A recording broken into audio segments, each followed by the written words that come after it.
Tā kā tas nosaukums ir, vai jaunā koalīcija nesīs izšķirošas pārmaiņas sabiedrisko mediju stiprināšanai, ja varētu ieboldēt, tad droši vien tur varētu likt izšķirošas pārmaiņas boldā un stiprināšana boldā, kas nav par apvienošanu, kas zīmīgi, bet droši vien mēs pie tā arī pieķersimies. Es gribētu uzreiz sākt, un man būtu lūgums uzlikt bildi no valdības deklarācijas, 6. punkts, ja kādam ir bilde. Nav bilde, bet es zinu, ka viņa bija sagatavota. 6. punkts valdības deklarācijā saka, paplašināsim mediju strateģisko lomu drošības veicināšanā, tā skaitā virzoties uz izsvērtu un ekonomiski pamatot sabiedrisko mediju apvienošanu. Ja reiz koalīciju mediju vadītāji ir vai sepls šajā gadījumā ir izsaukušas paklāju, es gribētu sākt ar jautājumu, vai jūs saprotat zem jautājumu izšķirošas pārmaiņas. Vai jūs saprotat, ko šis punkts nozīmē, Sikšņa kungs? Tādā īsā versijā. Vai ko mēs saprotam zem šī punkta? Es saprotu par mediju strateģisko lomu, ko mēs vienmēr esam uzsvēruši un kas arī šeit parādījās. Tas, kas ir jautājums, par ko mēs esam diskutējuši, un acīm redzot, turpināsim diskutēt, ir, es arī saprotu, kas ir izsvērtu, bet ne līdz galām ekonomiski pamatotu sabiedrisko mediju apvienošanu. Tas ir jautājums, kur mums tiešām vajadzētu gan naudas devējiem, ar lēmumu pieņēmējiem saprast, ko mēs katrs ar to domājam un kādam būtu jābūt rezultātam. Ieskrienam cauri šai pusē. Ko kurš saprota šo punktu? Līdzīgi vai atšķirīgi? Paldies. Es teiktu, ka droši vien, ka tas būtu tomēr jāinterpretē tiem, kas šo ir rakstījuši, bet neapšaubām es domāju, ka arī tā interpretācija par to, ka sabiedriskie mediji ir ļoti būtiski tieši šī drošības situācijā, kāda tāda ir šobrīd Eiropā un mums pie robežām. Manuprāt, tas ir ļoti atbalstāmi, ka šī izpratne ir. Es ļoti ceru, ka šī izpratne rezultāsies arī attiecīgi finansējumā, sabiedrisko mediju, kā kritiskās infrastruktūras objektu finansēšanā. To mēs redzēsim, kas būs faktoloģiski. Tā kā katrā ziņā šī sadaļa ir pilnīgi atbalstāma un korekta. Par izsvērtu un ekonomiski pamatotu, es domāju, ka arī jebkurā gadījumā šie lēmumi ir jābalsta skaidrā pārliecībā par to, kāds būs papildus finansējums sabiedriskajiem mēdiem turpmāk. Vienalga, vai tie ir atsevišķi vai kopā, jo kā radio pārstāvi, man liekas, ja visas iepriekšējās konferences, diemžēl es to saku, ka primāri mums ir jārisina jautājums par to, lai sabiedriskajiem mēdiem būtu pietiekams adekvāts finansējums, un tikai tad mēs varam skatīties, kāds labums ir tālāk apvienošanai un kā to vislabāk organizēt. Labi. Pie tā mēs droši vien vēl nonāksim diezgan ātri. Latvijas televīzijas valdes priekšsēdētājs Ivar, kāda ir tulkojums šim punktam, vai kas viņā varbūt trūkst? Man liekas, ka trūkums ir tas atslēgas vārds ir sabiedriskais labums. Ekonomiski pamatots, mēs varam interpretēt, vai tas ir prognozējumi, adekvāti, caurspīdīgi finansēts medijs, vai varbūt ir doma par to, kā to redzētu komercmediju, caur komercmediju prizmu skatoties, piemēram, izveidot mēdīju, kas ir apvienots un strādā esošā finansējuma ietvaros, pieņemot, ka tas ir ekonomiski pamatots. Tad šī ir kļūda. Manuprāt, ir jāskatās uz sabiedriskā labuma indikatoriem. Nevelti mēs redzējām arī EBU pārstāvi teikto, ka sabiedriskais mēdījis nav tāda ekonomiska vienība, kur ir uz naudas plūsmu bāzētas aktivitātes. Ir daudz dažādas vērtības, ko sabiedriskais mēdījis nodrošina valstī jau pēc būtības. Tā kā, mans lielākais jautājums ir tāpat kā Jānim Siksnim, ar ko tiek saprasts ekonomiskā pamatotības iedziens. Labi, un 4. versija, lasot un tulkojot šo valdības deklarāciju. Ekonomiski pamatoti varētu būt nedublēties, saimnieciski izmantot savus labākos resursus, lai radītu brīnišķīgāku digitālo saturu. Paldies. Un tagad tie, kas rakstīja, un, protams, ir jautājums, vai jūs esat starp tiem, kas rakstīja, vai viens no jums ir rakstītājs. Šis punkts atšķirās no iepriekšējās deklarācijas arī vārdiem, tur bija, protams, garāk, bet arī no vārdiem, no jēdzieniem. Kāpēc šādi? Ko tas nozīmē? Tātad stratēģiskā loma, kas īsti ir loma. To var nolasīt, ka ir dažādas lomas. Es viņu īstenībā, man rodas jautājums, vai ir citas lomas un cik viņas ir. Un, protams, šī virzība, izsvērtības mērīšana un ekonomiskās pamatotības mērīšana. Kurš no jums trījiem ir tuvākais autors? Loginas kundze? Nosacīti, es teiktu. Bet kāds bija jautājums? Kas man jāprecizē? 4 tulkojumi bija. Vai viņi kļūdījās tulkojumā? Bija jautājumi, kas zem tā ir domāts? Kas zem tā ir domāts? Jā, es teiktu, ka visi šie tulkojumi iezīmē tādu plašāku ainu, protams. Man par ekonomiski pamatot varbūt ir stipri skaidrāks, bet es esmu arī pēdējo nedēļu pavadījusi daudz skatoties dažādas prezentācijas par šo jautājumu, un es domāju, tur tiešām ir šī te efektīvu līdzekļu izmantošana, apvienojot. Es teiktu, ka tie visi skaidrojumi ir adekvāti. Tur nav sabiedriskais labums, te parādās versija. Tas ir apzināti, nejauši? Jūs piedalījāties deklarācijas rakstīšanā. Daži teica, Ašrādinkungs, ka šito varētu, vismaz to otro daļu, varētu būt rakstījis finanšu ministrs. Tā bija? Paklausieties, man pietiek, ar ko nodarbīt. Es mēģināšu tagad savu interpretāciju. Patiesībā vairākas lietas, vismaz kā es to raugos uz šo lietu, ir mēs bieži vien kritizējam valdību pie visu, un viss ir salaiduši dēlī valdību. Tā varētu arī pieņemt, īpaši tā Harmaņa pēdējo uzstāšanos. Bet ir valstī dažas cerības, kuras ir ļoti svarīgas, lai lietas attīstītos. Viena no tām ir tāds fenomens kā universitātes un profesūras kvalitāte. Šodien mēs redzējām ļoti labu rezultātu no tā. Vēl viena ir sabiedriskie mēdīji. Patiesībā sabiedriskie mēdīji ir vienīgā cerība valstī iedzīvotājiem saprast nenormāli kompleksās problēmas, kas nāk priekšā. Ne tikai ārējos draudus, iekšējās attīstības jautājums visdažādākos. Tā kā šī gadījumā, ja mēs skatījāmies jautājumu par sabiedrības iekšējo rezistenci, spēju noturēties hibrīda kara apdraudējumu gadījumā, un tas ir absolūti izšķirīgi sabiedrības vēlme stāvēt pretī apdraudējumam. Nevis teikt, tāds apdraudējums ir. Tad sabiedriskie mēdīji ir pilnīgi šeit, ir absolūti pirmie tie, kas teikt strādās. Un, ja mēs skatāmies vispār nacionālo valstu pastāvēšanu, kā tas darbojas ar sociālajiem mēdījiem, tad sabiedriskie mēdīji ir vienīgais līdzsvar punkts šajā gadījumā. Tā kā kvalitatīvs saturs, kas jau ir teikts, var vienīgi šobrīd izrietēt no sabiedrisko mēdīju attīstības.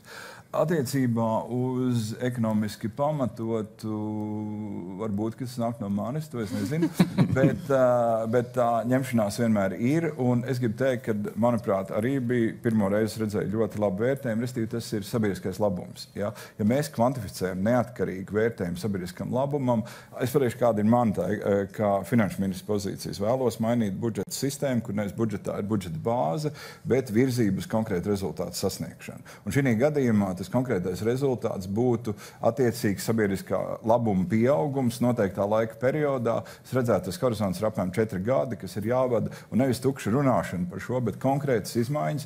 Šis metode, kas tika piedāvāta, piemēram, mērīt ekspertu līmenī, ļoti laba. Varbūt var vienoties par citu, bet man tā der. Ja? Un tad es saprotu, ka sabiedriskā labuma pieaugums ir, esam gatavi investēt vairāk naudas. Padiskutēsim. Trešais skats. Brigmaņkungs. Jā. DZS ir koalīcijā. Jūs bijāt arī pie iepriekšējās koalīcijas, būdams opozīcijas deputāts, tie pašā sabiedrisko lietu komisijā, kas tikko nolēma, ka jābūt finansējuma palielinājumam sabiedriskiem mēdījiem. Te tas nav. Kas te ir? Varbūt tas te ir, tikai ne tā ieraksts. Redziet, man šajā sakarā ir vienkāršāk komentēt, jo man ir savs tulkojums šim deklarācijas punktam. Dodiet savu. Jā, pilnīgi precīzi, es domāju, un tādam tulkojumam jābūt jebkuram šīm valdības loceklim. Jo, redziet, mans tulkojums ir īsts un konkrēts. Šis punkts paredz to, ka tiek izpildīts cilvēku tiesību un sabiedriskā lietu komisijas lēmums no 12. septembra, tiek izveidots vienots sabiedriskais mēdījis, ar konkrētu finansējumu avotu, atbilstoši šiem uzstādījumiem. Un tas ir viss. Ašrādinkungs un Loginas kundze, tulkojums tāds pats jums ir?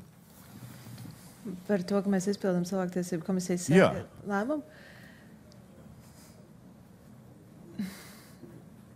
tas tāds ļoti interpretīvs tulkojums, es teikšu tā. Bet skaidrs, ka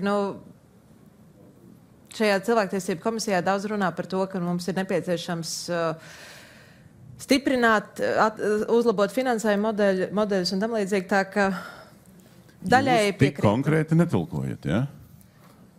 Ašeradenkungs? Tas lēmums man līdz.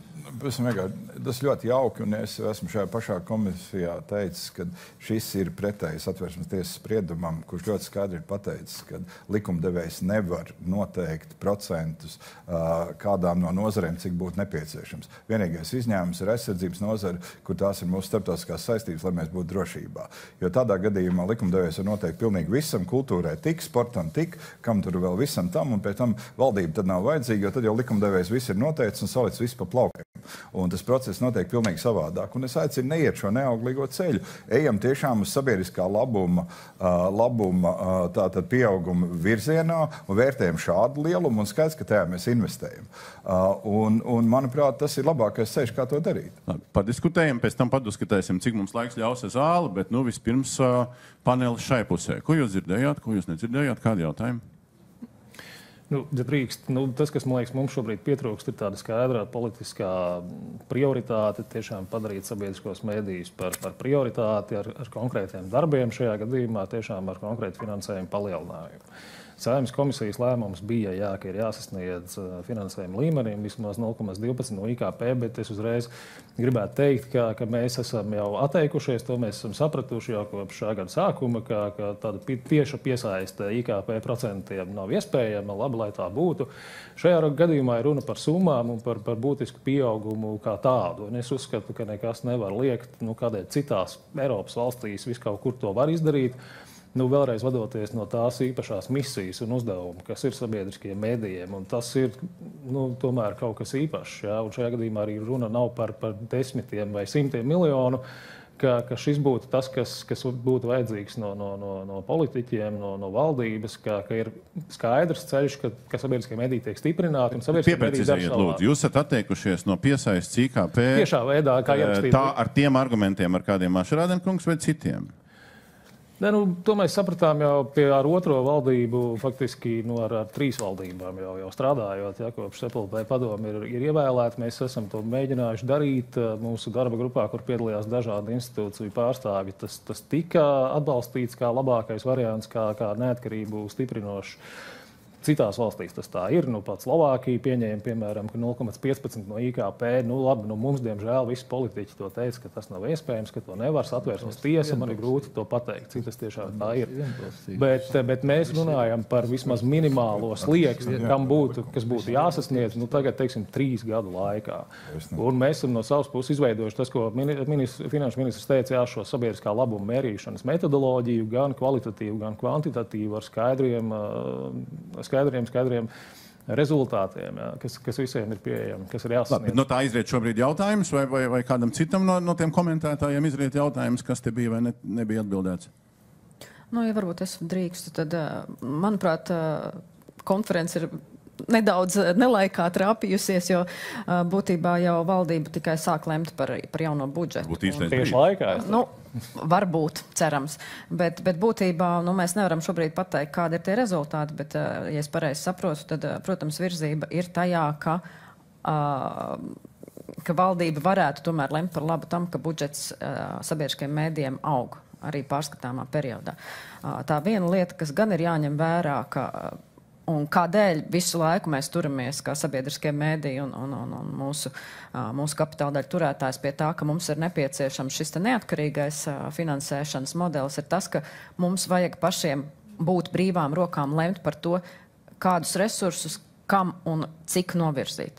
Jo būtībā iespiežot mūs kādos šauros rāmjos, mēs patiesībā nevaram realizēt kaut kādus projektus vai varam viņus realizēt daļēji. Un tā ir lieta, kas patiesībā būtu jāņem vērā arī gatavot nākamā gada budžetu. Cik valdība un koalīcija šobrīd ir konkrēti vienojusies? Kas notiek ar finansēšanu? Ekonomiski pamatot. Vispirms, ekonomiski pamatot, tad mums skan jāiet cauri visam tam. Vispirms parlaments ņemās priekš apakaļ, mēģina apvienot mēdījus. Un man jāsaka, līdz šim brīdim man nav skaidrs, vai tas notiks vai nenotiks, un ja notiks, tad kā notiks. Tā ir viena lieta. Nav skaidrs, mēs skatāmies no Finanšu ministrijas viedokļa. Jo tas nozīmē, ka tas ir milzīga resursu rezervācija. Tam, ja tas notiek, ja tā ir jauna infrastruktūra, viss, kas nepieciešams, par to mums ziņu nav. Kā tas būs jādara, nav nekas skaidrs. Visas koncepcijas ir rakstītas, kur ir ziņas. No, parādiet kāds koncepcija. Es zinu, ka vienīgā koncepcija ir nākamā gada laikā apvienot abas valdes, tam vajag 300,000, un tad pēc tam kaut kas būs.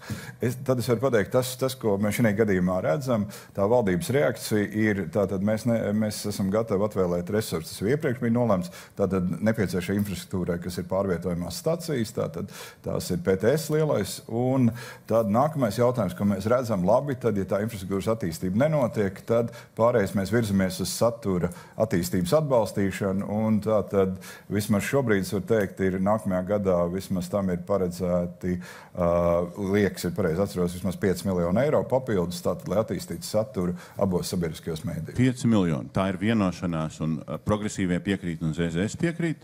Jā, es vienīgi atgādinu vēlreiz, ka šis lēmums, kas bija Cilvēktiesību komisijā, ja, viņš bija vienbalsīgs. To nedalījās ne pozīcija, ne opozīcija. To dalījās visi politiskie spēki, bija viennozīmīgi par šo jautājumu.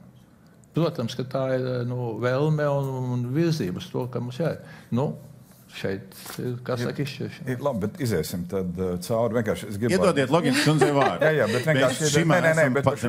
bet šis ir ļoti svarīgi. Tad es nolasīšu Satversmes tiesas spriedumu. Ministra kabinetam ir jāievēro jānodrošina likumos noteikto pienākumu izpildē, nepieciešamais finansējums, bet tā, lai netiktu iedragāts valsts ekonomiskais līdzsvars. Savukārt likumā noteikts pienākums atvēlēt konkrētu apmēru finansējumu, tā kā tas liedz ministra kabinetam ņemt vērā šīs lietas. Tā kā vienkārši ir tiesas spriedums, necitēšu, viss tas ir garš, bet ļoti skaidri pasaka, ka tā nevar rīkoties. Logins kundze, vai progresīvie piekrīt vienai vai otrai, vai jums ir trešā interpretācija par tēmu 12%, un ko lēma parlaments, ko lēma valdība, un vai progresīvie saka jāvārdu 5 miljonu vairāk satura attīstībai, kur es saprotu, ka tāme, kas ir bijusi, ir daudz 11 miljoni nākamgad. Gan viņi nebija. Mēs esam pavadījuši šo nedēļu tiešām ļoti daudzās diskusijās. Esmu tikusies gan ar Finanšu ministriju, gan ar SEPLP kopā diskutējot. Un, šī ir tā vienošanās, pie kuras mēs esam diskusiju rezultātā nonākuši. Un tā ir tas ir zem šī punkta, mēs ar to paplašinām strateģisko lomu. Jā. Jā, bet tas strateģiskās lomas stiprināšana ir lielā mērā arī satura dažādošana, satura radīšana, stiprināšana. Vēl no tā, ko jūs pirmajā novērtējumā teicāt, ko jūs dzirdat, ko nedzirdat, tomēr uzturām tos jautājumus. Tā labā ziņa, jā, papildus finansējums tiek tagad diskutēts. Jā, tie 5 miljoni šonedēļ arī līdz sabiedriskiem mēdījiem nonāca. Joprojām, ja mēs runājam par finansēšanas modeli, tad jautājums joprojām paliek atklāts, vai šāda metode reizi gadā, piemēram, piešķirt finansējumu, vai viņi atbilst tam, ko Una teica, tiem draudiem, kad mēs tagad pieņemsim lēmumu.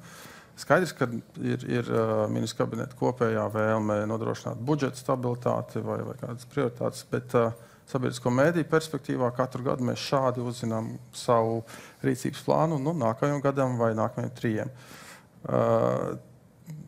Tā skaitā runājot par to, vai mēs paši spējam neatkarīgi arī izrīkoties ar piešķirto finansējumu. Jā, tā ir tā lielākā problemātika, kas pagaidām netiek risināta. Nerunājot par kopsumu. Jā, un šis ir, manuprāt, šajā momentā mēs nonākam pie lielā un fundamentālā jautājuma. Mēs paplašināsim, bet kurā gadā mēs paplašināsim mēdīju lomu? Mēs lemsim. Tā var tulkot šo punktu. Cik ātri mēs virzīsimies? Katru gadu mēs lemsim, un pa kādu naudu mēs virzīsim. Katru gadu mēs lemsim. Kas nozīmē, ka mēdīja ievainojamība no savu ilgtermiņu plānu viedokļu, jo tas, kas parādījās iepriekš diskusijā, lai augtu kompetenti cilvēki, tā skaitā žurnālisti, redaktori, režisori, producenti un tālāk, tur 1 gads ir stipri pamaz. Tur ir jāplāno ilgtermiņā.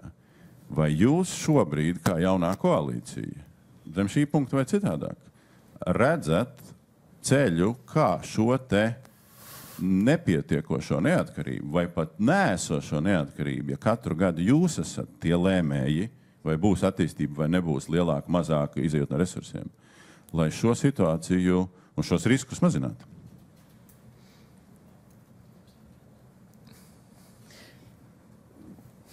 Jā.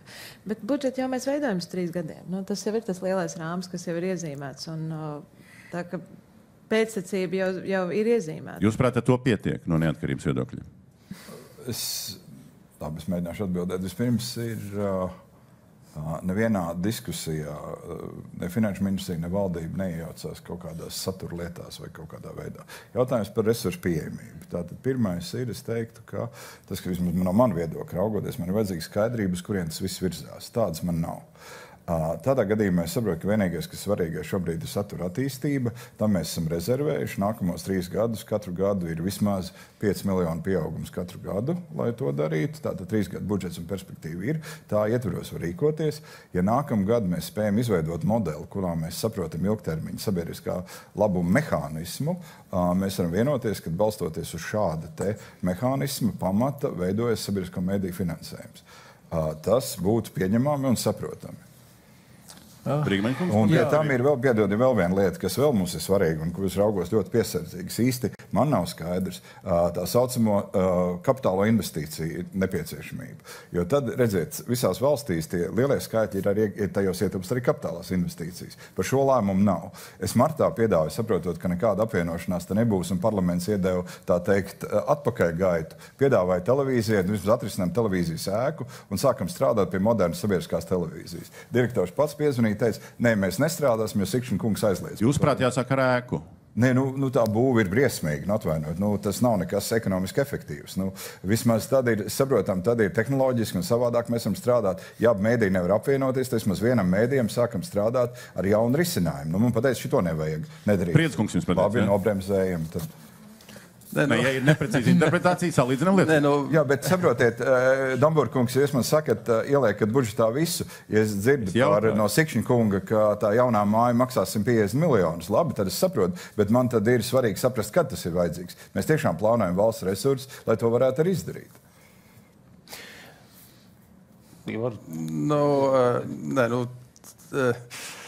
Redz, pirmkārt, Latvijas televīzija droši vien nav organizācija, kas vienpersoniski var iznest jaunas ēkas celtniecību. Tas ir pārāk komplicēti un nav tik vienkārši izdarāms. Otrkārt, protams, mums ir kapitāla daļa turētājs, kurš to visu uzrauga. Mēs tā autonomi skriet ar tik vērienīgu projektu. Neesam negatavi, Un tāpēc jūs zvanat finanšu ministram un sakat, ka to nedarīšu. Ļaujiet vēl vienu liecību. Saprotiet manu situāciju. Saprotiet, kaut kur karājas milzīga investīcija, kaut kur karājas milzīgas investīcijas gaisā. Skaidrs, ka tās, kas ir neatliekams drošības investīcijas, mēs atbalstam. Bet tas, ka tik neskaidri plāni kā tagad, kur tas ies un kā tas attīstīsies, nav bijuši nekad. Sikšņa kungs iepriekš jau pa koncepciju, kas nav skaidra, tagad arī pa māju ar milzīgām investīcijām. Koncepcija tika iesniegta jau 22. gada 7. nemaldos februārī. Tā ir vienmēr bijusi pieejama, kopš tā laika ir nereiz vien detalizēta, ir skaidrot dažādi neskaidrie jautājumi, kādi, kurām tie bijuši, nevar tam piekrist. Par sabiedriskā labuma metodoloģiju, tā mums tagad ir gatava. Par šo jau arī šā gada 2. jūnijā, kad mēs iesniedzām Saeimā un arī Finanšu ministrijā, bija darba grupa, kurā bija 11 institūciju pārstāvi, kas piedalījās tieši, kurā mēs skaidrojām, kam ir vajadzīga nauda, kā tā tiks izmantota, kā tā tiks mērīta.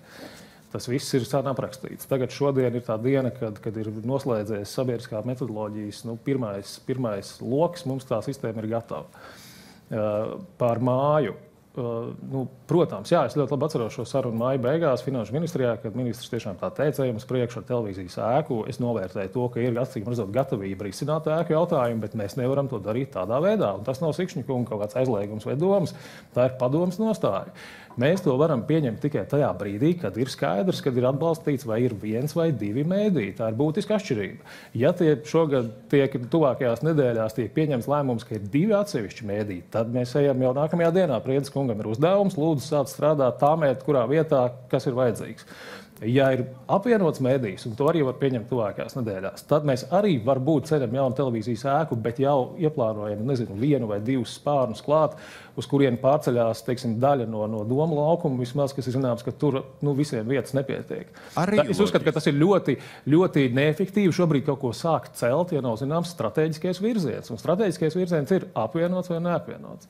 Es atvainojos, cita loģika ir pavasara debata, kurā diezgan skaidri pašā Saeimas komisijā iedeva tā teikt atpakaļ, nekāda apvienošanās nebūs, paliks 2 atšķirīgi mēdīji. Labi, nu tad es sapratu, ka nevar apvienot, jo, nu, sapratiet, arī ir otrā daļa. Ja kāda apvienotāja strādā pie vīzijas, kur ka vajag apvienot, un abi mēdīji pauž pilnīgi atšķirīgi viedokli, kā to vajag darīt, nu tad varbūt, ka netērējam tam laiku un risinām vismaz vienu mēdīju problēmas, atrisinām tā, lai tehnoloģismas televīzija skatās pēc, piedodiet, padomu laika muzeja, nevis pēc moderna sabiedriskā mēdīja. Neatkarīgi no tā, vai apvieno vai neapvieno. Es taču nezinu, cik gadus vai to apvienošana ņemās. Piedod, tas ir cik gadu atpakaļ sāk to runāt? Tas ir 25. Nu, 30, varbūt pilni vēl nav, bet nu ļoti tuvu. Es atvainojos, televīzija nevar gaidīt 30 gadus. Nu, beidzot, tur tulītās, kamēr kādam uzskatīs beidzot kaut kas uz galvas. Nu. Labi, apakaļ no tā, kas krīt uz galvas pie neatkarības, Brigmaņa kungs netika pie vārda par tēmu, kā stiprināt neatkarību. Visa vēsture šeit ir ar to stāstu,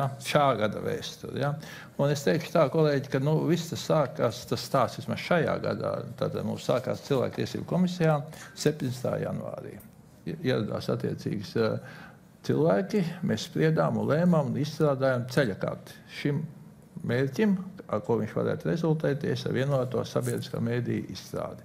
Lēmums par to, kad būs vienots sabiedriskais mēdījis, bija kāds, man Linda Liepiņa kā kolēģi blakus, viņš bija vienbalsīgs. Nebija tur nekādas starpības, kolēģi visi tur bija klāt. Tikai nospried par to, kā iet, kā to ceļakarti virzīties un kā mēs tiksim uz priekšu. Un tā mēs, kā saka, step by step, vai soli pa solim uz šo lietu gājam. Un mēs pienācām pie šīs lietas, un mēs saprotam to, ka ir šie argumenti, kad arī vēl man šī tabula stāv priekšā no pēdējām visām prezentācijām, ka Eiropas vidējais līmenis ir 0,16 no IKP, ka mēs visi saprotam, ka tomēr, to mēs nevaram sasniegt vienkārši, un ka tas ir 0,12 no IKP, un par to arī tas bija tas lēmums. Ja? Jautājums ir, protams, tagad aiz finanšu ministra, kā saka, likumdevēji savu lomu izdarījuši. Protams, es pilnīgi, kā saka, apliecinu to, ka Ašrādien kungs ieradās, uz šīm lietām norādīja, uz riskiem tas tā bija, bet tika lēmts, ka jāatrod kopsaucējs, tiekamies, spriežam, lemjam. Man bišķīt ir tomēr šodien pārsteigums, kad ir dota atpakaļ gaita no šī IKP. Ja? Jo es, godīgi sakot, par to neesmu informēts. Ja? Labi, es nezinu, varbūt Liepiņas kundze informēts. Pirms mēs turpinām par lieliem plauktiem, es gribu bišķi atgriezties pie reālās dzīves. Atšķirībā no Latvijas radio un Latvijas televīzijas vietām tirgū, kuras tur tika parādītas arī iepriekš drusku vai daļēji, tur vēl nebija visi griezumi. LSM ir portāls, kurš līdz pirmajiem tirgū dažādos parametros vēl netiek. Un jautājums, vai tiks. Klausoties visu šo apvienot, neapvienot, tik miljonu, šī māja, vēl kaut kas, ja? Un tāda reālā dzīve. Un tā ir nākotne. Ja? Sabiedriskie mēdīji vai nesabiedriskie, bet interneta saulēnā pasaule ir nākotne. Kā jums, kā galvenam redaktoram, skatoties uz šo visu, ir sajūta? Kurā mirklī ir kaut kāda robežšķirtne, ka mēs LSM varam ieraudzīt kā līderi vai vismaz vienu no līderiem? Un kurā mirklī ar māju, bez mājas, ar tādām investīcijām šitādām, ja kaut kas nenotiek, tad vienkārši nevar cīnīties par to tirgus daļu un to satura kvalitāti, par kur būs jācīnās? Mums vajadzēja apvienot jau vakar. 11 gadu laikā, kurš mēs esam uzbūruši tādu vīziju, kā varētu būt, ja mēs strādātu kopā. Kad es dzirdēju to mājas stāstu, būvēsim māju, man liekas, mēs visi strādājam jau no mājām, mums to māju vajag dažreiz. Bet īstenībā mums vajag lietotnes, mums vajag daudz programmētājus, kas to māk izdarīt. Mums vajag žurnālistus, kas māk digitālā vidē ražot, taisīt, nevis tikai reaģēt. tā strateģiskā loma mums pēdējos gados, mēs tiekam beidzot ievietotajā dokumentācijā, kas rāda, ka jā, mēs esam viens no tiem partneriem, kur jāvēršās cilvēkiem, kad ir krīzes, un mēs redzam, kad ir krīzes, tad pie mums vēršās. Mēs redzam, ka mēs varam būt arī līderis tirgu, ja vajag, bet ja tā kustība notiks tik lēni kā šobrīd, tad mēs jau tagad atpaliekam. Mēs varbūt sākumā mums bija tāda skaists tāds ceļš, kā mēs augām,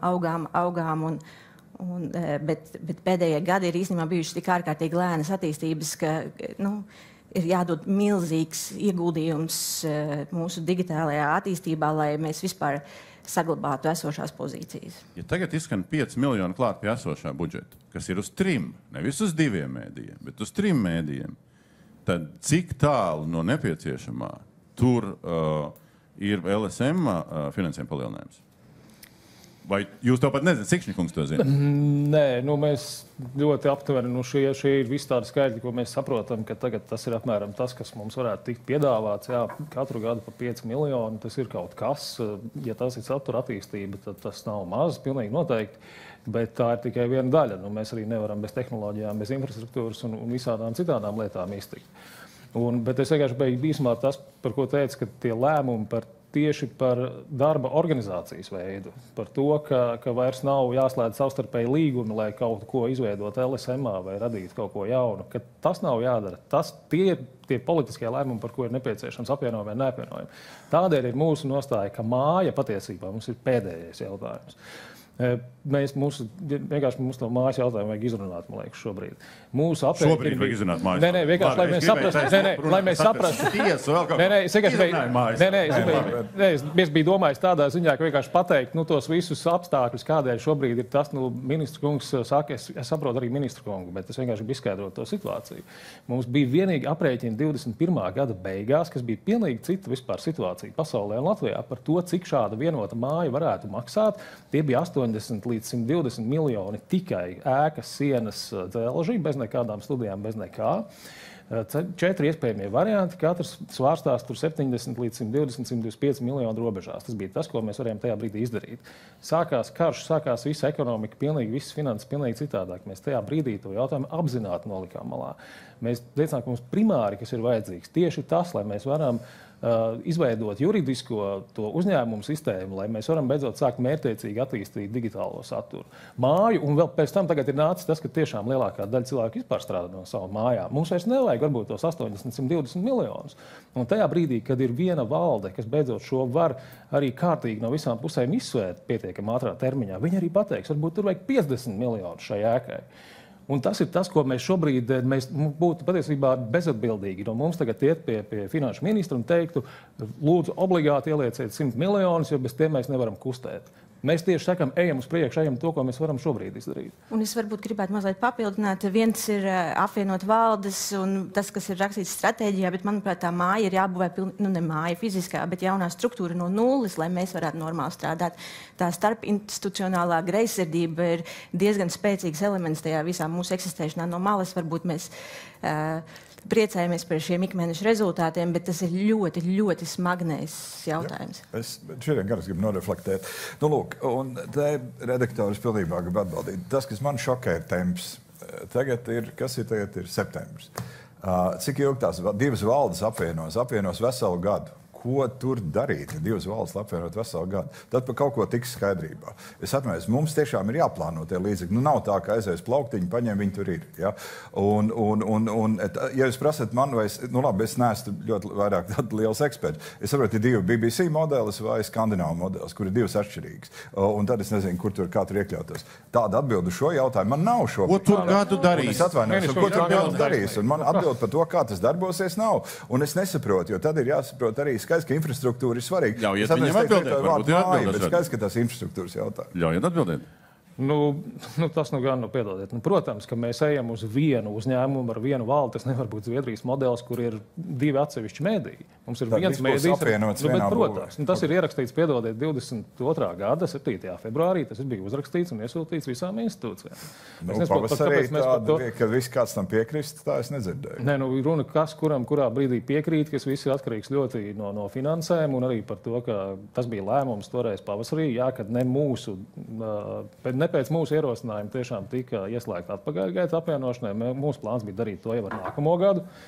Tajā brīdī, kad saprata, ka ir daudz jautājumu, kas kādam vēl gribās bez steigas izsvērt, mēs vienojāmies, mēs runājam par 25. gada 1. janvāri, no dažādiem aspektiem labs datums, uz to mēs arī ejam.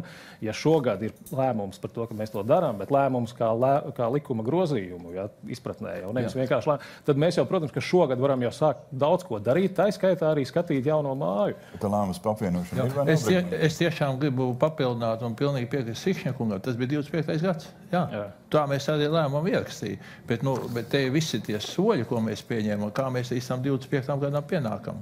Tāds ir tas stāsts. Bet kopumā lēmums jau ir par apvienošanu. Ir pieņemts, vai nav? Logins kundze, es saprotu, ka jums ir nedēļa tikai. Bet saimā nav. Ēnu kabinets jūs bijāt. Bet likumā viņš nav ierakstīts. Nē, tas ir saimā. Tā ir saimā. Kungi, ļaujiet pajautāt. Tas ir komisija. Ēnu kabinets jūs bijat pirms gada. Jums bija jāsako visu šo gadu līdzi. Tagad jautājums ir, te viens kaut ko nesaprot, otrs kaut ko saka citādāk, viens zvanīs tāpēc, otrs dzirdēja šitāpēc, un vispār mēdīju politika nav finanšu ministrijas atbilde. Galīgi ne. Bet kultūras ministrijas Sepls gan ir neatkarīga institūcija, bet tomēr uz visu šitā fona, kur jūs redzat sevi tagad? Jā, es teicu, klausījos šo visu lielo priekšvēsturi, par kur mēs arī esam daudz jau šīs nedēļas laikā runājuši un diskutējuši, un ieskicēti man ir.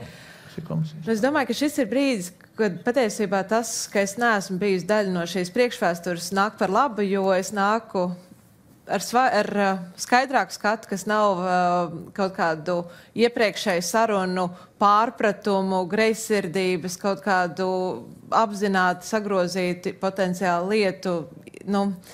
Šis svaigais skats ir par māju, par gadu, par valdi, par digitālo, par investīcijām. Jā, tātad man nav nekādu šaubu par to, ka apvienošana pirmkārt ir nepieciešama. Par to es domāju, par šai jautājumu vairs nevajadzētu atgriezties, jo vienkārši tā kā tas jau ir izlemts, tas ir...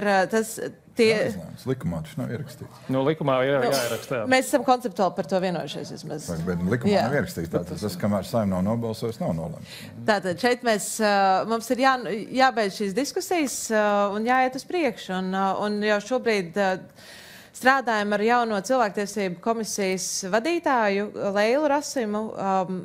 Plānojam jau nākamās nedēļas sākumā tikšanos ar Sikšņu kungu, ar citiem arī, lai ieskicētu, kā mēs ejam uz priekšu. Jo šeit, man liekas, tie priekšvēstures stāsti, tas acīm redzam bloķē tālāku virzību.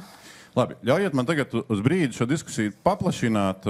Tā skatu nav tik augsts, lai mēs teiktu tie, kas uz skatuves un tie, kas zālē. Divas dāmas te apzināti tika aicinātas, lai iedotu kaut kādus komentārus no nemēdīju cilvēku puses.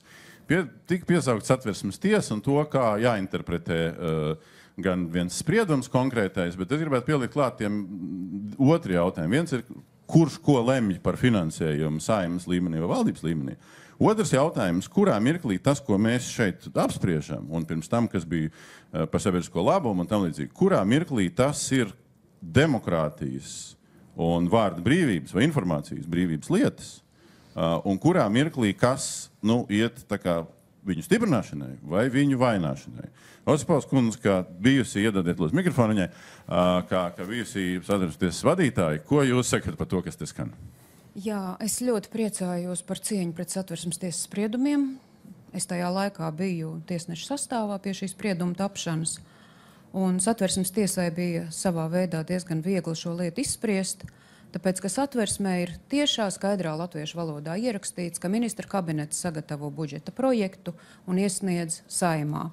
Tajā gadījumā mēs visi zinām, ka valsts budžets ir 100%. Un tad mēs liekam 2% tur, 5% tur, mēs to visu saliekam likumos, un kaut kādā brīdī tie 100% vai varbūt vairāk likumdevējs caur likumiem ir sadalījis pa dažādām nozerēm. Un ko tad dara ministra kabinets? Ministra kabinets tad vienkārši, īsāk sakot, Ministru kabinets pēc satversmes, kā ir noteikts, sagatavo budžeta projektu, taču, protams, ka gatavojot budžeta projektu, ir jārēķinās ar Saimas vēlmēm, tāpēc, ka pasūtītājs ir tauta, tautas pilnvarotājs ir Saima. Un, protams, ka tiek ņemtas vērā tās vēlmes, par kurām diezgan skaidri Saima ir nolēmusi, un tas, protams, ir iespēja robežās, jo gan reālās valsts vajadzības, nevis to, ko caur interešu pārstāvības pie Saimas ir atnākuši un pastāstījuši. Ir tādas sabiedrības grupas, kuras neaiziet līdz Saimai un ar lobbyiem, jeb ar interešu pārstāvību par sevi nemaz nepastāst. Bet valdībai vajadzētu redzēt visus. Osipovs kundze, precizējiet, tad kā jūs tulkojat šo, ka visu tautas priekšstāvju frakciju pārstāvju lēmums cilvēktiesību komisijā celt no, te varētu strīdēties vai 0,10 vai 0,9 no IKP ir esošais finansējums līdz 0,12. Tātad vēstījums celt par tur piekdaļu uz augšu. Tad tas ir valdībai jāņem iespēja robežās, bet vērā. Valdībai tas ir jāņem vērā, protams, jo beigās jau to budžetu projektu apstiprina Saima. Gala lēmums jau ir Saimai, un Saima var neapstiprināt. Es mēģināšu šo. Šis ir ļoti svarīgs indikators. Skaidrs, ka mēs samērojamies, vai mēs optimāli vai līdzīgi kā citas Eiropas Savienības dalībvalstis finansējam savu sabiedrisko mēdīju. Skaidrs, ka tas kriterijs ir svarīgs. Bet lūdzu, vēlreiz, Osipovs kundze, paldies jums. Jūs skaidri pateicat politisko mehānismu. Ja? Tā skaidrs, ka valdība iziet no šī. Līdzīgi mēs skatāmies šobrīd, piemēram, aizsardzībā. Ir noteikts politisks indikators. Tas iekšējā aizsardzība, ārējie 3, bet iekšējā 2,5. Ja? Mēs mēģinām tam tuvoties, jo ir kopēji gan likumdevējs, gan deklarācijās tas ir ierakstīts. Skaidrs, ka mēs mēģinām sežot finanšu ministrijā līdzīgi, kā ir apņemšanās veselībā. Pastrīdēs absolūti piekrīt Osipovs kundzei. Šeit mēs kā Saimas pārstāvi cilvēktiesības komisijā lēmums, es vēlreiz uzsveru, ir cilvēktiesību komisijas lēmums. Tas nav Saimas lēmums.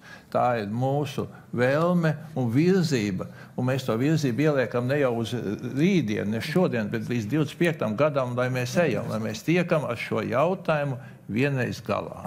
Labi, bet pakomentējiet plašāk to jautājumu. Tad apvienots, neapvienots. Šādi finansēts tā. Katru gadu atsevišķi pārskatīts, neatsevišķi. Lineārs, digitāls. Kas, jūsuprāt, ja jūs redzat, ir indikātori vai kritēriji, kas ir pa labu demokrātijai un informācijas brīvībai un kas ir pa sliktu vai risku virzienā? Ziniet, es jums nevarēšu dot precīzi atbildi, bet pat cik mēs runājam no satversmes rāmjiem, tad mēdīju satversmes ietvarā ir skatām, īpaši sabiedriskie mēdīju satversmes ietvarā ir skatām no 2 pozīcijām. Pirmais ir demokrātijas pozīcija. Atcerieties, jau 5 gadi ir pagājuši Latvijai, 100 gadus svinējām, un tad bija tas sauklis "Es esmu Latvija". Un katrs no mums, pilsoņiem, ir Latvija, bet kas mūs satur kopā, kas mūs veido kā nāciju? Valsts vara mūs fiziski savelk ar policiju, municipālo policiju, nodokļiem un tā tālāk, bet patiesībā mūs ir jāsavelk vispirms galvās. Un galvās savelk mūs kopā dialogs. Un mēs nevaram visi, mēs jau sen esam nepilni 2 miljoni par nelaimi, mēs nevaram savā starpā sarunāties. Publiskie mēdīji tāpēc arī tiek finansēti no valsts budžeta līdzekļiem, ka viņi ir vienīgā iespēja, kā šī tauta var savā starpā sarunāties. Un viņi dod ticamu, patiesu, pilnīgu informāciju, ieliekot cilvēkam zināšanas par to, kas notiek Latvijā, kā izskatās Latvija Eiropas kontekstā, kāda ir Latvija pasaules kontekstā. Tas ir viens. Tātad demokrātija nevar funkcionēt, jo cilvēki nezina patiesību par to, kas notiek ap viņiem. Un es tikko noklausījos viena amerikāņu politologa lekciju, ka demokrātijas drupināšana notiek mazinot sabiedrisko mēdīju neatkarību. Tas ir pirmais solis uz demokrātijas drupināšanu. Otrs sabiedrisko mēdīju aspekts ir pamattiesību nodrošināšanas aspekts. Un tāpēc arī to noteikti skatīja cilvēktiesību komisija. Proti, cilvēkam ir tiesības uz vārda brīvību, bet vārda brīvība ietver arī tiesības saņemt informāciju. Un bez pieprasījuma šo informāciju pilnīgu, kas visām sabiedrības grupām ir vajadzīga, sniedz tieši šie publiskie mēdīji, sasniedzot katru cilvēku. Nevelti vārds mēdījis ir starpnieks. Paldies, precizējam. Vai Sepls šobrīd saka, ka esošā situācija ar ikgadēju dažādu finansējumu lemšanu ir demokrātijas drupināšana? Jā. Nē, tas tā ir. Tas jau beigās ir tas, kas mums ir tiešām pats svarīgākais. Mēs esam gājuši no savas puses uz kompromisu, to es gribētu teikt. Mēs esam atteikušies no sākotnējām piesaistēm pie nodokļu ieņēmumiem, kā tas ir Lietuvā, kāpēc viņi to var. Mēs esam atteikušies no tiešas piesaistes no IKP, kā tas ir Slovākijā, citās valstīs, kur arī kāpēc to var. Mēs esam beigās nonākuši vienkārši līdz tam, ka iedodiet mums lūdzu skaidru, bet arī pietiekami pietiekošu 3 gadu perspektīvu. Lai nav tas, ka mums tiešām ir katru gadu jāiet un jālūdzās, vai to var beidzot, vai šito nevar. Tad mēs ir tas 3 gadu rāmis, kurā mēs skaidri arī nospraužam mērķus, rezultātus, kas ir jāsasniedz, un mēs nākam būtībā pēc kaut kāda papildus naudas reizes 3 gados. Protams, ja nenotiek kaut kas ārkārtējs. Tas tad ir tas, kas mums šobrīd vismaz būtu vajadzīgs. Ja visi klusē par šo tematu, ļaujiet pielikt vēl politologu skatu. Profesor Reinhalde, arī iedodiet mikrofonu. No vienas puses, tā jūsu specialitāte ir arī valsts pārvaldība. Ja? Līdz ar to mēs te runājam par dažādiem varas zariem un neatkarīgām institūcijām, kas vispār juridiski ir kapitāla sabiedrības, sabiedriskie mēdī, lai gan kapitāla sabiedrības nosacīti, jo kapitāla sabiedrībām jāpelna un kas tik vēl tur nav komerciāli jādara. Ko jūs sakat klāt pie šitām versijām? Kas ir neatkarība caur kādiem likumiem, likumdevējiem, valdībām vai kaut ko citu? To neatkarību stiprināt un kā viņu arī mērīt, jo drusku mēs te pēdējo pusstundu drusku to sabiedrisko labumu varbūt drusku esam pazaudējuši, varbūt pie viņa arī jāatgriežas. Tieši tā, mēs esam pazaudējuši to svarīgāko sadaļu, to sabiedrisko labumu, kāpēc mums ir sabiedriskie mēdīji. Jo pirmā šīs diskusijas daļa, atvainojiet, bet man maķinīti atgādināja diskusiju par struktūru fondu sadali, kur svarīgākais ir ieguldīt betonā un izmērāmajos ceļos, nekā no tā, kādu labumu mēs būsim. Un tad, kad kolēģi sāk runāt par to, ka vajag programmēt un to, ka vairs neviens nesēž tajā mājā, es ļoti nopriecājos, jo tas ir stāsts par to reālo misiju. Jā, bet tas ir stāsts par to reālo misiju, un arī pētījums, kas tika prezentēts skaidri gaiši, parādīja to, ka mums ir svarīgs neatkarības jautājums, un ja no neatkarības jautājuma, es saprotu arī ministru, kuram gribās tehniski salikt skaidrību, kurā budžeta elītē un kā mēs virzamies, bet tieši tā, tad paliekam pie tā, ka 3 gadu perspektīvā ir skaidrība, lai tam var pakārtot arī mēdīju plānus uz tās misijas ieviešana. Nevis katru gadu raustīt un tagad šito ailīti ņemam nost, bet šito ailīti pārmetam nost. Savukārt tā diskusija par to, vai mēdījiem ir jābūt kapitāla sabiedrībai vai nē, tā jau ir bijusi tik daudzus gadus, ka nav jēga šim vairs te tērēt laiku. Ir pilnīgi skaidrs tas, ka mēs nevaram mēdījus tagad sākt vērtēt un sabiedrisko mēdīju darbošanos tā klasiskā kapitāla sabiedrība standartā, investīcija atpelnīšanās, likviditāte, rentabilitāte, un es vēl varētu pārsaukt veselu čupu rādītāju, kurus ļoti labi patīk piemērot kapitāla sabiedrībām. Šeit ir primārais indikators vai primārais rādītājs, tas sabiedriskais labums. Un patiesībā tai deklarācijā pilnīgi pietiktu ar pirmajiem 1, 2, 3, 4, 5, 6 vārdiem. Viss. Tā ir tā strateģiskā loma drošības veicināšanā. Tā ir pilnīga informācija, objektīva informācija, precīza informācija, es pieliku klāt vēl arī saulaicīga informācija.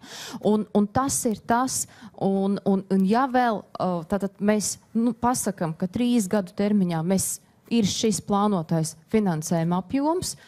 Ja mēs sakam, ka vajag investīcijas, lūdzu nekrītam uz tā saucamajām kapitālajām investīcijām, jo daudz vairāk šobrīd varbūt tajā pusē ir vajadzīgas ne materiālās investīcijas, ne jau ķieģeļi un betons, un tad arī uz to attiecīgajiem, jo šī drošības veicināšana ir jāskat no tā, ko es kā patērētājs. Pirms Ašarādiem kungs rājās pie vārda, es atļaušos no savas puses pielikt. Ja ar pozitīvu noskaņojumu lasu tos pirmos vārdus, es jums piekrītu. Bet, ja palasa bišķi tā kritiskāk par to strateģisko lomu, tad tur var izlasīt arī tā. Jums mēdīji būs stiprināt strateģisko lomu. Tas nozīmē pārāk daudz nekritizēt, jo tas strateģiski apdraudēs valstī. Ja? Tur var ļoti dažādi. Nē. Es saprotu, ka, protams, politiķiem ir baža, jo mēdī ir tāds nepatīkams suns, kas ik pa brīdim kaut kur iekož. Un tas ir mēdīju uzdevums iekost, un iekost tā, lai ir sāpīgi. Politiķiem tas suns jābaro. Protams. Jā, metaforās tā runājot, bet paskatāmies, tomēr ir 21. gadsimts, un šī strateģiskā loma nozīmē izsvērtu analītisku informāciju.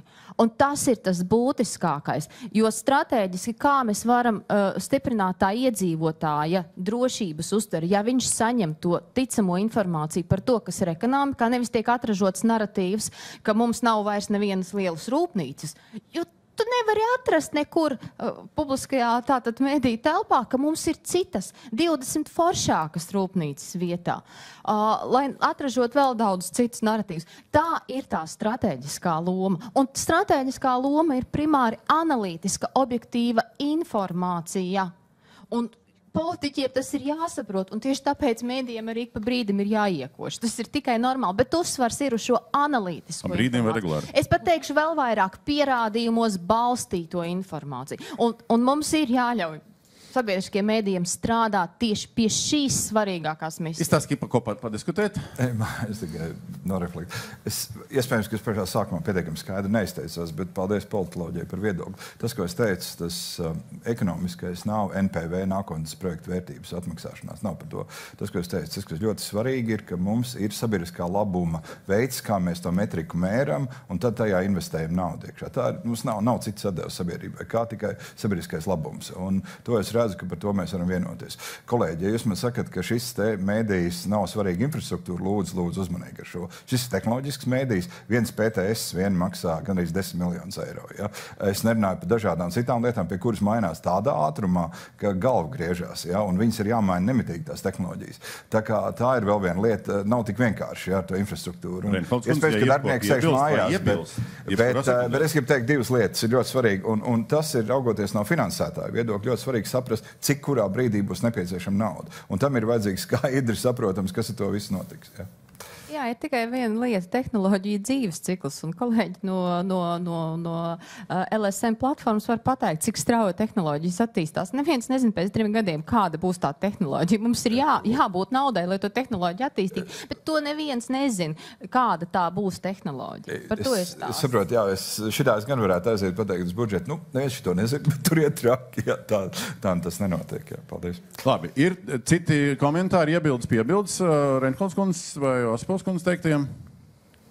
Nav. Tad es gribu vēl vienu lietu mēģināt tā kā vairāk aktualizēt un mēģinot izejot no kaut kādas kritiskas skata. Tad tiek atkārtots visu laiku ir uztaisīts sabiedriskā labuma tests.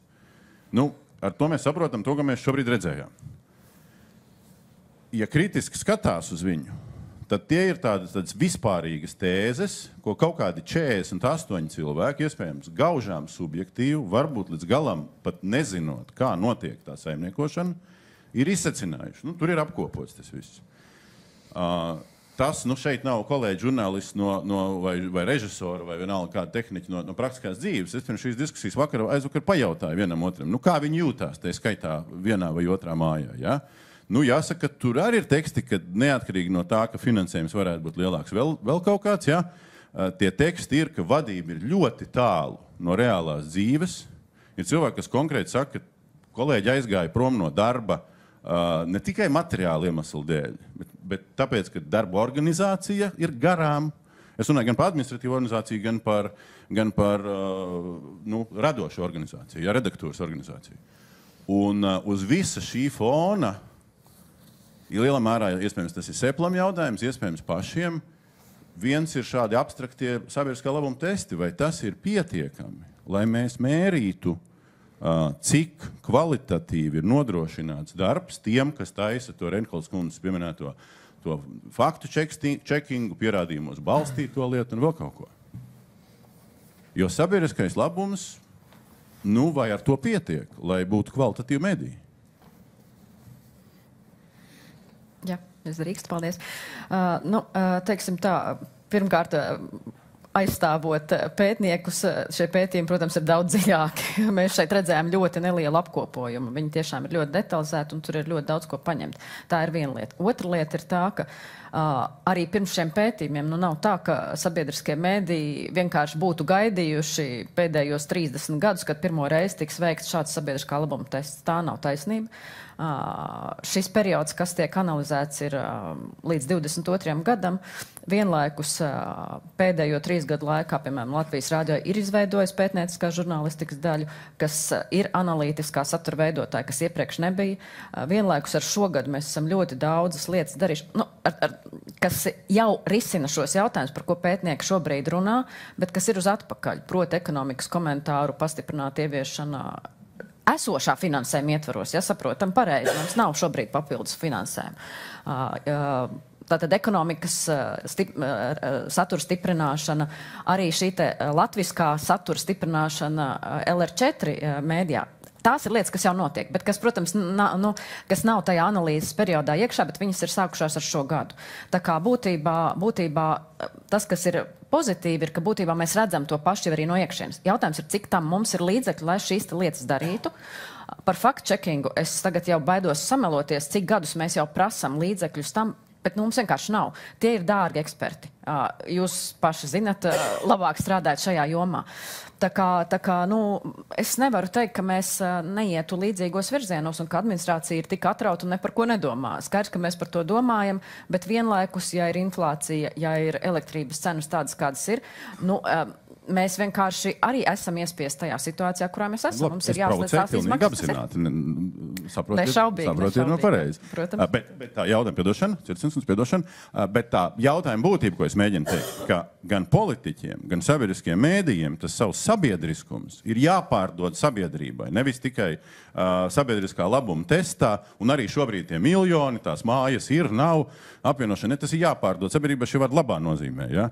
Un jautājums ir, vai ar esošo sabiedriskā pasūtījuma tapšanas formātu, sabiedriskā pasūtījuma izvērtēšanas formātu, vai ar to visu ir pietiekami, lai sabiedrība justu un prasītu un teikt, Ašarādien dod vairāk naudas? Prieckungs? Droši vien jānodala ir sauksim to tā tehnokrātiski rezultatīvie rādītāji no cēloņu sakarībām. Protams, ka televīzija un radio nestrādā tikai ar sabiedriskā labuma vērtējumu, kas ir reizi gadā, reizi 3 gados kā kopsumma. Mums ir iekšēji dažādi mērījumi, tā skaitā darbinieku apmierinātības aptaujas un tā tālāk, ar kuriem jau iekšēji mēs strādājam. Mums ir savi iekšējie uzdevumi, ir Seplu padomas valdes mērķi un tā tālāk. Ja mēs runājam par tādu valstiska līmeņa mērījumu, tad sabiedriskais labums ir tas, kas parāda, ko tad abi mēdīji, vienalga vai viņi tagad ir autonomi vai viņi ir apvienoti, kāda ir tā vērtība, kāpēc viņi vispār pastāv un kā sabiedrība to visu vērtē. Cita lieta ir, kad jau, ja mēs runājam par darbības caurspīdīgumu, tad droši vien prasās skaidrot savus lēmumus, droši vien prasās arī vairāk stāstīt par mums pašiem, kas mēs esam, lai sabiedrība izprastu pašā mēdīja nepieciešamību un pamatotību eksistēt. Vēl šai pusē ir ko piebilst? Jā, es nezinu, mūsu organizācijā strādā 20 cilvēki. Kadru mainība ir ārkārtīgi neliela, tas viss balstās entuziasmā, jo šis ir ārkārtīgi sarežģīts projekts. Bet, jā, tas tests ir viena lieta, bet mēs katru sekundi redzam, vai auditorija ir apmierināta ar mūsu saturu, mēs sekojam līdzi, kas viņus padara apmierinātākus un kas ne, un mēs ļoti labi redzam, ka tajā dienā, kad nekas nenotiek, mēs varam ieguldīt. Likšķis vēl nav apmierināts. Ja mēs redzam sekundes, cik tur pavada iekšā, vai šis mūsu pētnieciskais materiāls, izskaidrojošais materiāls ir piesaistīts dziļāku interesi, kāds ir izplatījies tālāk, mēs varam izvērtēt to. Jā, tikai ļaujiet mums strādāt, lūdzu. Vai politiķu pusē ir nevis ekonomiski mērāmos parametros, bet šajā te satura pamatotībā un pienācīgumā, vai jums ir pozīcija un viedoklis, vai esošā sistēma, tātad likums, sabiedriskā pasūtījuma formulējums, SEPLP funkcijas un attiecīgi pienākumu un tiesības, ka tas viss neskaitot apvienošanu, neapvienošanu, ka tas viss ir optimāls modelis, vai arī jūs redzat par nepieciešamu, lai paplašinātu mediju strateģisko lomu un kaut kur virzītos, tai skaitā uz izsvērtu un kādu vēl apvienošanu, bet tai skaitā acīm redzot vēl kaut kur, ka tas ir kaut kā jāmaina vai jāpilnveido? Nu, es jau pašā sākumā teicu, ka man liekas ļoti, ļoti svarīgi ir debata par to, kas tad ir sabiedriskais labums un kā mēs mēram dinamiku laikā, kas ar to notiek. Manuprāt, jau tas ko es redzēju, to risinājumu, kurā eksperti par to diskutē, kā tas notiek. Es neaicinātu atstāt tikai apmierinātības mērījumos, mēs varam iebraukt tā saucamajā klikogrāfijā, un tad gan mēs priecāsimies visu par rezultātu. Bet ja tiešām eksperti var sēdēt 48, ir ļoti liels loks, es neatceru, cik tur bija pieteikts. Ja? Manuprāt, tas ir labs mehānisms, kurā tad vismaz sabiedrības vārdā eksperti lemj, vai tas funkcionē tam, kam mēs to esam domājuši. Un mēs sasniedzam noteikti veidu rezultātus, piemēram, auditorijas sasniedzamību. Ja? Nu, es parunātu, vai tas ir līdz galam ļoti labi. Ja? Vai tur vēl bija daudzas lietas. Kvalitāte, tas nav man jālemj, tas ir ekspertiem jālemj, bet tur ir ļoti daudz lietas, paliek tiešām mēs kadri neizrunāts, kur sabiedrība mēģina atrisināt nenormālu kompleksu problēmas un tā tālāk. Ja šis mehānisms nostrādāt, jūs sakat, jūs parunāt, un te mēs atgriežamies. Tātad koalīcija parunās par sabiedriskā labuma testu. Ir neatkarīgi eksperti, kuri tātad nosaka sabiedriskā labuma funkciju, nomēra to un kādā veidā tas strādā. Tas nav politiķiem jāmēra, piedod. Nē, bet jautājums, ko ar šo mērījumu dara vai nedara pēc tam politiķi? Tas nozīmē, pilnīgi viennozīmīgi nozīmē, cik mēs ieguldam šajā te sabiedriskā mēdījā resursu. Un jūs pasakat, ka šitas rādītājs patiesībā ir slikts un tāpēc neieguldam? Nē, es to nevienu mirkli neesmu teicis tādā veidā. Cits versijas? Tas droši visticamāk ir eksperti jautājums, kādā veidā sabiedriskais labums attīstās un cik daudz ir, cik ir nepieciešami virzieni, kuros ir jāiet. Es domāju, ka nenoliedzami izmērīt demokrātijas stiprināšana ir ļoti sarežģīta lieta. It sevišķi mums ir jānošķir īstermiņš un ilgtermiņš, jo īstermiņā varbūt viena aina, bet ilgtermiņā mēs redzam kaut ko citu. Un mums ir jāstāsta uz šiem abiem rādītājiem. Un vispār jāstāsta, uz ko mēs īsti skatāmies. Šis ir brīdis, kurā man ir jāsaka, ka iespējams šī diskusija ir varbūt mazliet par ātri, jo tiešām, es šajā ministrijā esmu nedēļu. Mēs šonedēļ uzsākām ar mediju politikas kolēģiem sarunu par to tieši, kā mērīt šo demokrātijas stiprināšanu, kas ir sarežģīta lieta, ko mērīt. Kā mēs to skatāmies un kas ir šī strateģiskā loma drošības veicināšanā. Esmu gatava, ka tas ir tiešām daudzpusīgs, daudzveidīgs tāds mērījums, un kas ir jāstāsta it sevišķi ilgtermiņā. Tas ir vēl cits tests nekā šis tests. Mums ir jāstāsta arī uz ilgtermiņu. Brīgmaņkungs? Es teiktu, šis jautājums priekš politiķiem diezgan slidens jautājums. Ļoti. Jā, jo, teiksim, te tā kā uz nāku asmeni jāstāsta, kurā vietā tu esi, runā un vērtē, kurā vietā tu it kā iemaisies, teiksim, sabiedrisko mēdīju un vispār darbā. Jā. Tāpēc es būtu ļoti uzmanīgs ar šo vērtējumu. Jā. Un es domāju, ka šis sabiedrisko mēdīju vērtējums, es esmu absolūti par to, ka tas nav jādara politiķiem. Jā. Tas ir jādara teiksim, cilvēkiem. Viņi ir eksperti, savas sfēras, un tāpēc arī tāda lieta ir. Jā. Bet es varu vērtēt to, kāda ir bijusi sadarbība gan ar sabiedriskiem mēdījiem, un jūs prasījāt, Dombrovska kungs, piemēram, ar Sepulu. Jā. To, ko es varu pateikt šajā sakarā, kas ir bijis mums kopdarbs sakarā ar šo cilvēktiesību komisijā, es viņu varu vērtēt tikai ļoti pozitīvi, jo materiāli tika ļoti saulaicīgi sagatavoti. Mums bija ļoti laba komunikācija. Es ceru, uz priekšu arī būs komunikācija. Atšķirība ir, ja bijāt opozīcijā, tagad būsiet pozīcijā. Nē, tā nekāda atšķirība nav. Mēs esam šajā cilvēktiesību komisijā starp citu no 2002. gada. Circenes kundze kopā sākām. Un apvienoti vēl aizvien nav. Kaut kas nav izdarīts. Tad nebija. Tas bija. Es nezinu, kur gadu. Bija vēl replikas? Jā, man viena īsta replika attiecībā uz sasniegtiem rezultātiem un to rezultātu atkarību. Ietekmi uz finansējuma apjomu. Es teiktu, ka diez vai mēdījis būtu jāsoda, piemēram, kad nav sasniegti rezultāti.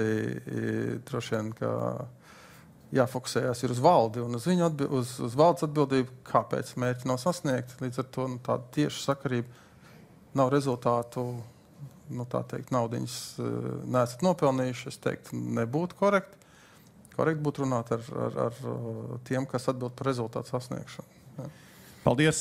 Mums ir it kā pēc pāris minūtēm jābeidz, bet mums ar Sikšņa kungu bija vienošanās, ka ja būs pa ko runāt, tad mēs drusku tās pusdienas apzaksim.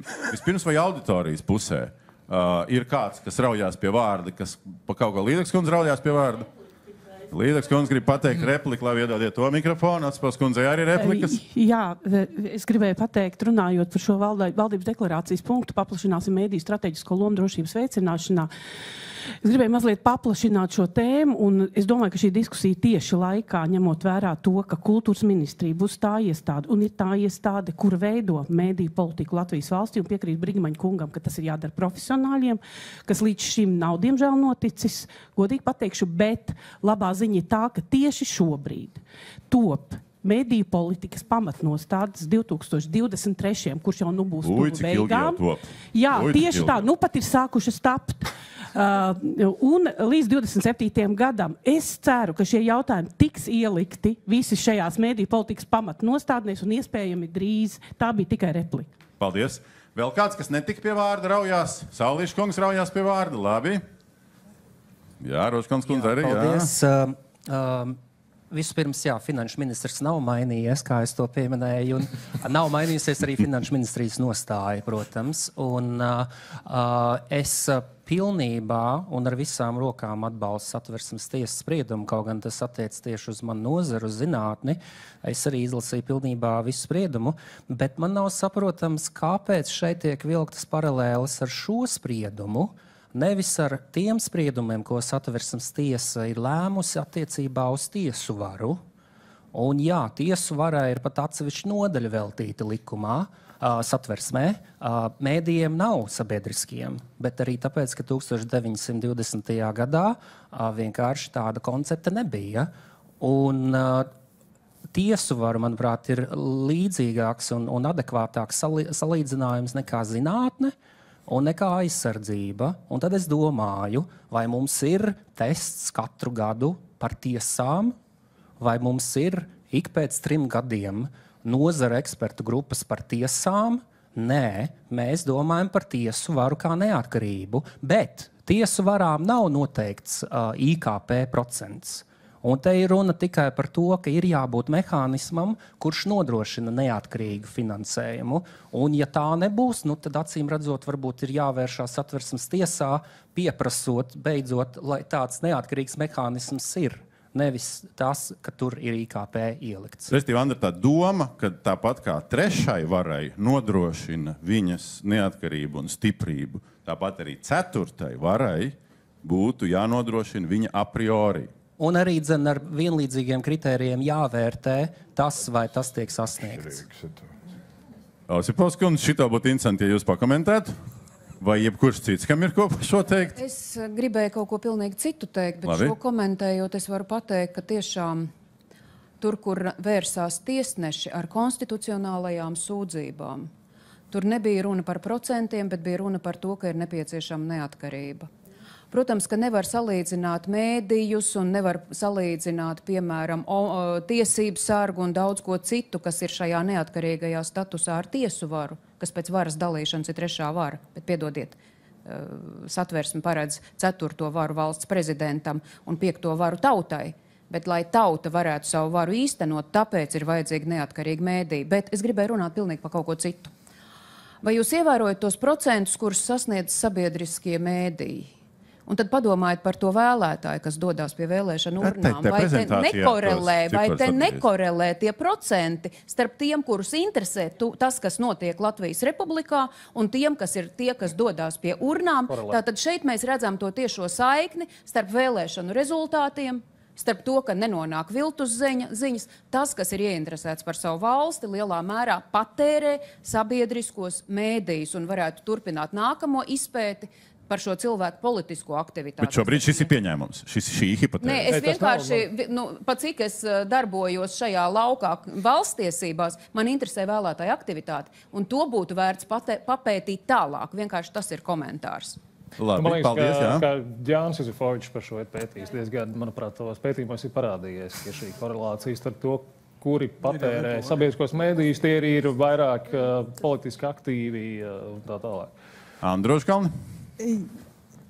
Jā, paldies Andrim un arī Osipovs kundzei, ka iesāka šo sarunu, jo klausoties, es domāju, ka it kā pat panāktais kompromiss, kas man liekas nepieņemams, un pārējās runas parāda domāšanu par to, kā tad tikt pie neatkarības.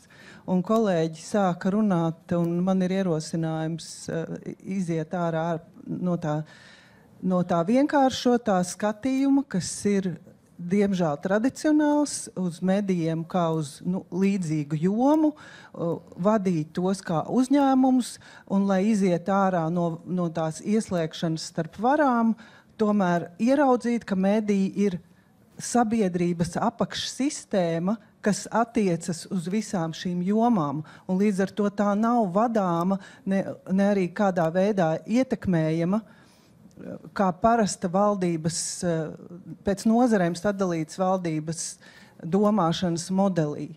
Un tāpēc ir jāņem ārā finansējums no valdības lēmuma vai par gadu vai par 3 gadiem, un citādāk jūs nevienosieties. Tas bija pilnīgi skaidrs, un nekas īpaši nav izmainījies arī pēc šī lēmuma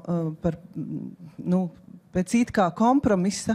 Īstenībā sistēmiski nav nekas mainījies, un tā ir tā problēma, kāpēc ļoti grūti runāt par neatkarību, un šī replika ir īstenībā tilts pēc pusdienām uz nākamo pētījumu, kas skaidro, kāpēc daļai sabiedrības liekas, ka nav pietiekoši neatkarīgi, jo valdība visu laiku kaut ko grib ietekmēt. Paldies. Paldies. Anons ir iedots diezgan nikns uz otro pusi.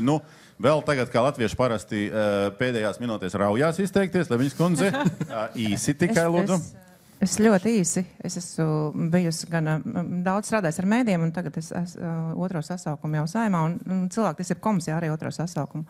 Un es pateikšu ļoti godīgi, tas, ko es redzu, kā nemitīgi politiķi ietekmē mēdījus un ietekmē tieši caur šo te finansējumu, caur ap un apkārt, apvienosim, neapvienosim. Nav ko pārmest ne Sepelam, ne sabiedriskajiem mēdījiem. Ašarādenkungs, tie ir politiķi, kas nepieņem lēmumus. Ir vienkārši jāatrod mehānisms, kamēr nebūs piesaisti šim te IKP, un, manuprāt, tas ir vienīgais, un to parāda arī citu valstu piemēri, vienīgais veids, kā mēdījiem būt neatkarīgiem, lai te nesēdētu politiķi un nediskutētu par to, kādas pulces ir vajadzīgs mēdījiem, vai kā pētīs mēdī ir vai nav sasnieguši kaut kāds politiķu kvalitatīvos vai kvantitatīvos rādītājus. Paldies. Paldies.